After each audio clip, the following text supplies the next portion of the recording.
Hello, this is Tony Heller from RealClimateScience.com. Upton Sinclair said, "It is difficult to get a man to understand something when his salary depends on his not understanding it." No place is that more true than in climate science. NASA has this graph prominently displayed on their website. A world of agreement, temperatures are rising. And they show 5 different groups which have generated nearly identical graphs from 1880 to the present. NASA uses this map to convince people that they have very good global coverage of the temperature record. But unfortunately, this is propaganda, not reality. The map on the right shows where they actually have temperature data from the year 1880, almost none in Africa and very little in Asia. Same story with the Climatic Research Unit in the United Kingdom. They have very little coverage of the Earth from 1880. They have none from the Southern Hemisphere. This coverage is grossly inadequate to calculate a global temperature. The only plausible explanation for the close agreement in these graphs is that these different groups are not independent at all. They're actually colluding to produce the same graph. The error bar in the 1880 data is probably plus or minus 1 or 2 degrees. There's no way they could have come up with such close agreement unless they were talking to each other.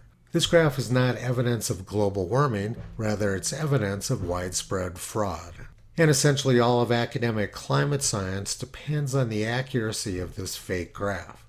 But in this video I'm going to focus on the recent temperature record rather than the fake past temperature record. Specifically, I'm going to focus on the Democratic Republic of the Congo, which is the 11th largest country in the world and is almost 9 times larger than Texas. The capital of the DRC is Kinshasa, which is one of the largest cities in the world. The population of Kinshasa has grown very rapidly and is now almost 18 million people. The NOAA thermometer at Kinshasa is located in this massive urban heat island and is located right next to the airport runway. The thermometer there shows classic urban heat island contamination. It's warming at a rate of almost 9 degrees Fahrenheit per century.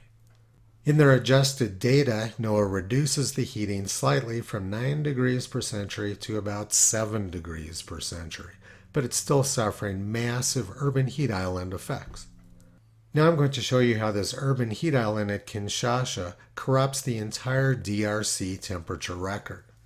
NOAA frequently shows record heat in the DRC, even though they have almost no temperature data. NOAA showed record heat for November 2023 in the DRC, even though there was missing data for almost the entire country. In fact, the only station which they had temperature data from was the Kinshasa airport. This map from NASA also shows another location reporting from the DRC November 2023, but that dot is misplaced. It's actually located in a neighboring country.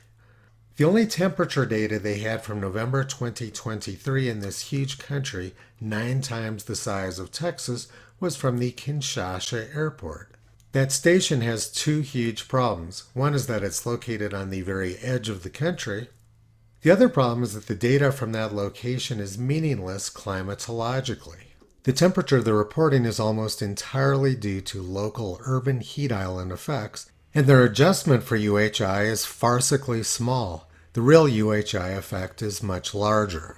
This graph shows all of the temperature data for the DRC in NOAA's Global Historical Climatology Network database. You can see that it's grossly inadequate, and if we remove the Kinshasa airport shown in brown, we can see that the temperature record there is almost completely worthless. There's essentially no usable data after the year 1980. Nobody has any idea what temperature trends are in the DRC because there isn't any meaningful data to calculate it from. NASA shows this very detailed warming map for the DRC over the last 45 years, even though they don't have any meaningful temperature data from that region. This map is fake.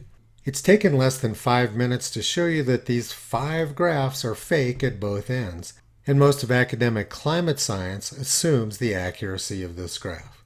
Billions of taxpayer dollars are diverted into climate academia to produce meaningless reports based on fake data. Which leads me back to what Upton Sinclair said. It's difficult to get a man to understand something when his salary depends on his not understanding it. Toto's been pulling back the curtain on junk climate science for almost 16 years. You can visit him and his family on the web at realclimatescience.com.